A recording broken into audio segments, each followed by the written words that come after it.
الحمد لله رب العالمين والعاقبة للمتقين ولا عدوان إلا على الظالمين وأشهد أن لا إله إلا الله وحده لا شريك له ولي الصالحين وأشهد أن محمدا عبده ورسوله وصفيه من خلقه وخليله سيد الأولين والآخرين اللهم صل عليه وعلى آله وصحبه ومن اتبعهم بإحسان إلى يوم الدين أما بعد. Mes chers frères et sœurs, le thème de notre khutbah aujourd'hui avec l'aide d'Allah Tabarak wa Ta'ala va tourner autour d'un verset où Allah Tabarak wa Ta'ala dit Inna Allah ala kulli shay'in qadir. Allah est capable de toute chose. Allah a pouvoir sur toute chose. Mes chers frères et sœurs, Allah Tabarak wa Ta'ala, sa puissance est sans limite. Allah Tabarak wa Ta'ala est celui qui gère son royaume, qui organise les affaires des humains, des animaux et de toutes les créatures existant sur terre. Et il fait tout avec sagesse, subhanahu wa ta'ala. Lorsque l'on médite la création qui nous entoure, celle-ci nous montre la puissance et la grandeur d'Allah tabarak wa ta'ala. Il n'y a qu'à ouvrir les yeux sur la création, des créatures fragiles, des créatures fortes, comme certains animaux, très forts, des créatures immenses qui vivent dans la mer, des oiseaux délicats aux chants mélodieux et aux ailes multicolores dont la beauté sert de modèle aux artistes, des étoiles qui brillent dans les cieux et le soleil qui se lève et se couche, l'aube, les planètes, les galaxies et nébuleuses dont chacune contient dans son cœur parfois des millions de grandes étoiles brillant dans l'infini. C'est l'œuvre de qui? Tout cela nous montre la puissance d'Allah Tabarak wa Ta'ala dans sa création. Une création pareille qui inspire l'étonnement par sa splendeur n'est-elle pas la preuve du pouvoir infini de son créateur? Peut-on ignorer la puissance d'un créateur qui confère une si grande variété à la vie et fait que les formes infinies et distinctes se révèlent dans le vaste éventail des phénomènes? Mes chers frères et sœurs, Allah Tabarak wa Ta'ala nous dit dans le Coran وَالشَّمْسَ وَالْقَمَرُ وَالنُّجُومَ مُسَخَّرَاتٍ بِأَمْرِهِ أَلَا لَهُ الْخَلْقُ وَالْأَمْرُ تَبَارَكَ اللَّهُ رَبُّ الْعَالَمِينَ. Allah subhanahu wa ta'ala nous dit que le soleil, la lune et les étoiles sont soumis à son ordre. La création et le commandement n'appartiennent qu'à lui. Infinie est la bénédiction d'Allah, le Seigneur de l'univers. Parmi ce qui montre sa puissance, la création des créatures. Allah Ta'ala il dit هو الذي أحياكم ثم يميتكم ثم يحييكم إن الإنسان لكفور. C'est lui qui vous a donné la vie, puis vous fera mourir, puis vous redonnera vie, comme l'homme est ingrat. Mes chers frères et sœurs, Allah Tabarak wa Ta'ala est celui qui a créé les créatures. Et malheureusement, on est nombreux à l'avoir oublié. Nombreux à ne plus placer notre confiance en lui. Nombreux à oublier que c'est lui qui est capable de toutes choses. Azza wa Jal. C'est lui qui nous a donné la vie. Et c'est lui qui la reprendra subitement. Nous avons oublié que nous serons ressuscités. Et que la résurrection est une chose facile pour Allah qui est capable de tout. Allah Ta'ala il dit Ma khalqukum wa la ba'thukum illa ka nafsin wahida. Votre création et votre résurrection à tous sont pour Allah comme celle d'une seule âme. C'est-à-dire que c'est une chose facile. Allah entend et voit tout. Rien n'est difficile pour Allah. Rien. Vous savez, Ali ibn Abi Talib radiyallahu anhu, il a été questionné. Comment est-ce qu'Allah Tabarak wa Ta'ala va juger toute l'humanité? Ali a dit, comme il vous accorde à vous tous la subsistance en même temps, il vous jugera également en même temps. Allahu Akbar. Allah Ta'ala il dit, وَهُوَ الَّذِي يَبْدَأُ الْخَلْقَ ثُمَّ يُعِيدُهُ وَهُوَ أَهْوَنُ عَلَيْهِ. C'est lui qui crée les êtres une première fois, puis les ressuscite. Et cela lui est aisé. C'est facile pour Allah. Tout est facile pour Allah. Tout ce qui peut être difficile pour l'humain est facile pour Allah. Maryam alayhi salam. Maryam, la mère de Jésus. Son histoire est impressionnante. Cette femme a eu Jésus sans se marier et sans avoir eu de rapport avec un homme. Il s'agit, comme vous le savez, de la naissance de Jésus, une naissance miraculeuse qui montre la puissance d'Allah. Allah tabarak wa ta'ala, il a créé des humains avec un père et une mère, à savoir nous. Il a créé des humains comme Jésus avec une mère sans père. Il a créé des humains comme Adam, sans père ni mère. Tout ça pour que tu comprennes qu'Allah est capable de toutes choses. Subhanah. Maryam, qu'est-ce qu'elle a dit? Anna yakunu li ghulamun wa lam yamsasni bashar wa lam aku baghiya. قال كذلك قال ربك هو علي هين ولنجعله آية للناس ورحمة منا وكان أمرا مقضيا. Elle a dit, comment aurais-je un fils alors qu'aucun homme ne m'a jamais touché et que je ne suis pas une débauchée? Comme vous le savez, l'ange Gabriel est venu lui annoncer qu'elle allait avoir un enfant. Et ça l'a étonné. Comment aurais-je un fils alors qu'aucun homme ne m'a jamais touché et que je ne suis pas une débauchée? Il en est ainsi. Ton Seigneur a dit, cela m'est facile. Tout est facile pour Allah.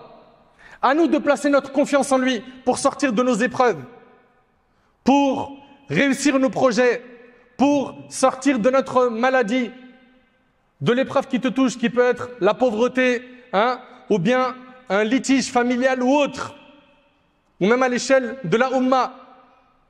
Il faut qu'on replace notre confiance en Allah comme il le faut. Et il en est ainsi, ton Seigneur a dit, cela m'est facile. Ceci afin que nous fassions de lui un signe pour les hommes et une miséricorde de notre part, et ceci est déjà décrété. Et parmi ce qui montre la puissance d'Allah, tabarak wa ta'ala, il y a la diversité de sa création. Combien de milliards d'humains ont vécu sur terre? Et vous ne trouverez jamais dans la création d'Allah deux êtres humains qui se ressemblent à 100% sans qu'il y ait une différence entre eux. C'est impressionnant. Allahu Akbar.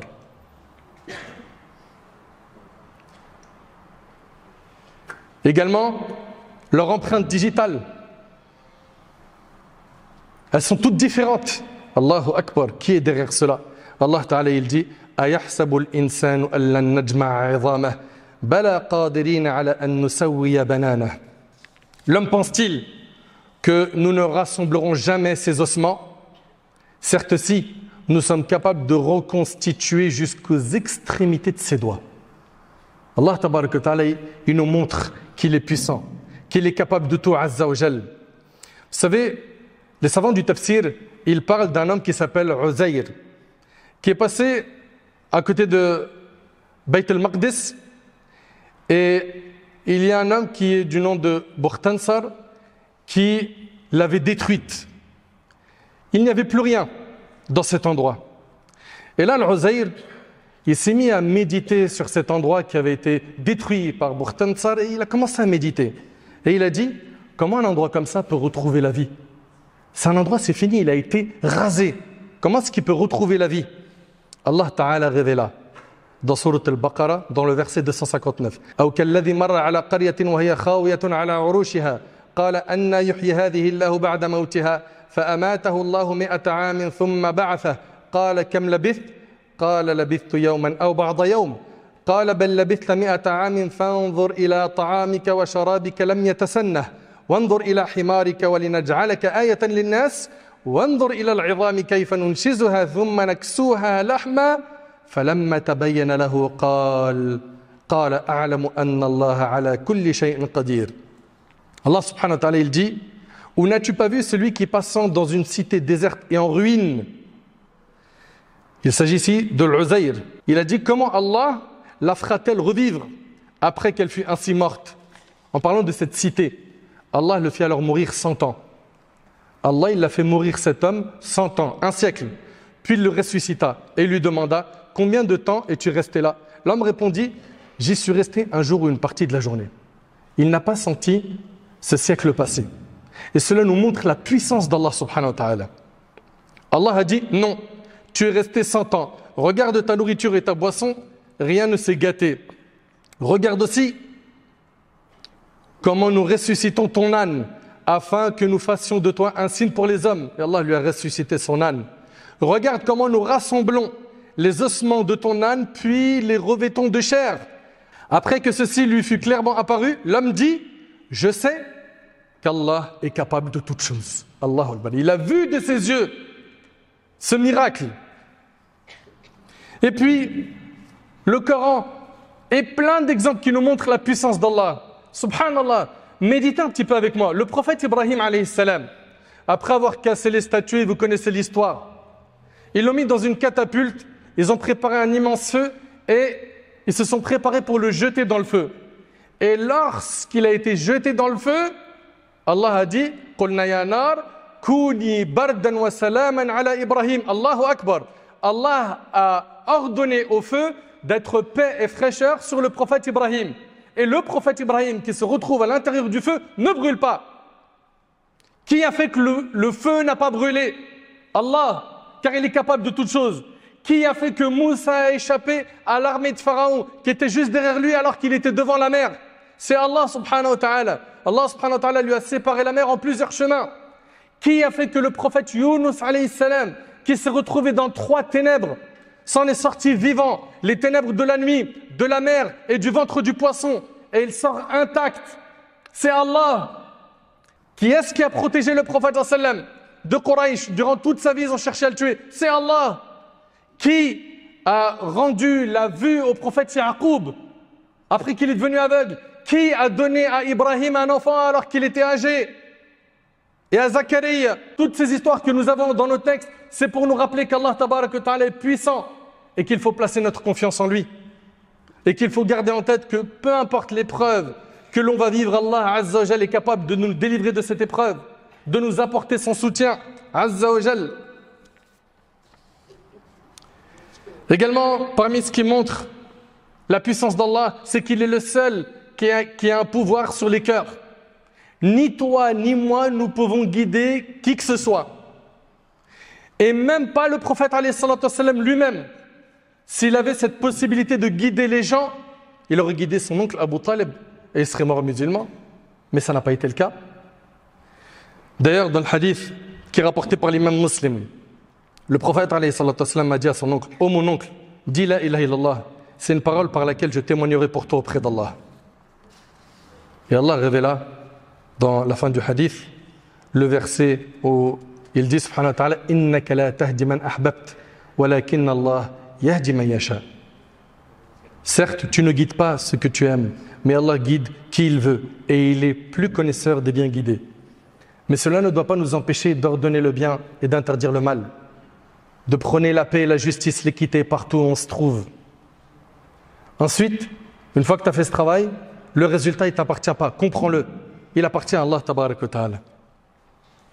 Également, parmi ce qui montre la puissance d'Allah tabarak wa ta'ala, il y a ces différentes histoires que l'on a dans le Coran, qui nous montrent à chaque fois que les injustes ont fini par payer.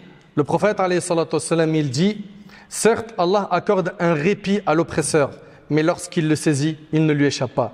Puis il récita le verset suivant: وَكَذَلِكَ أَخْذُ رَبِّكَ إِذَا أَخْذَ الْقُرَى وَهِيَ ظَالِمَةٌ إِنَّ أَخْذَهُ أَلِيمٌ شَدِيدٌ. Telle est la rigueur de la prise de ton Seigneur quand il frappe les cités alors qu'elles sont injustes. Son châtiment est bien douloureux et bien dur, et c'est rapporté par Bukhari et Muslim. Parmi ce qui montre la puissance d'Allah tabarak wa ta'ala, il y a ce hadith d'Ibn Omar qui est rapporté par Muslim. Le prophète alayhi salatu wassalam a dit: le jour du jugement, Allah va plier les cieux, puis il va les prendre dans sa main droite, puis il va dire: je suis le roi, où sont les tyrans, où sont les orgueilleux? Puis il va plier les terres et va les prendre dans sa main gauche, puis il va dire: je suis le roi, où sont les tyrans, où sont les orgueilleux? Et c'est rapporté par Muslim. Vous vous imaginez, subhanallah, les cieux et la terre qui sont de grandes créatures, Allah tabarak wa ta'ala va les plier dans ses mains, azza wa jal. Toute personne qui connaît la puissance d'Allah tabarak wa ta'ala et qui a en tête qu'Allah ta'ala est capable de toutes choses doit placer sa confiance en lui.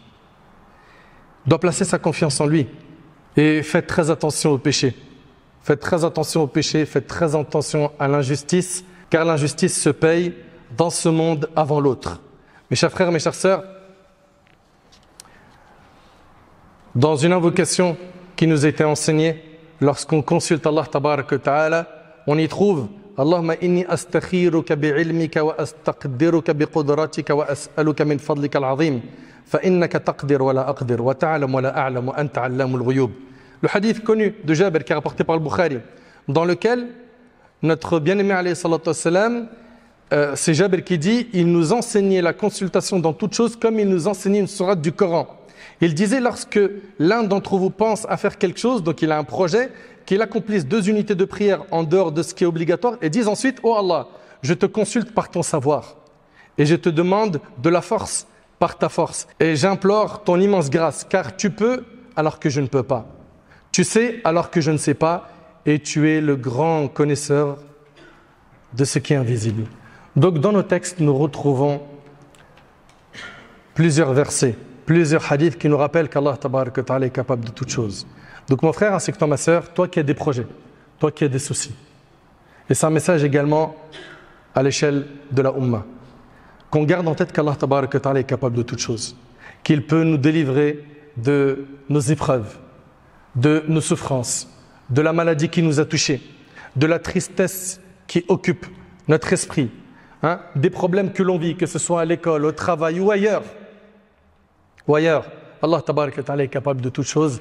Plaçons notre confiance en lui, revenons vers Allah subhanahu wa ta'ala, repentons-nous de nos manquements afin de mériter son assistance et son soutien. J'implore Allah tabaraka wa ta'ala d'améliorer notre situation. J'implore Allah tabaraka wa ta'ala de soulager les opprimés de notre communauté.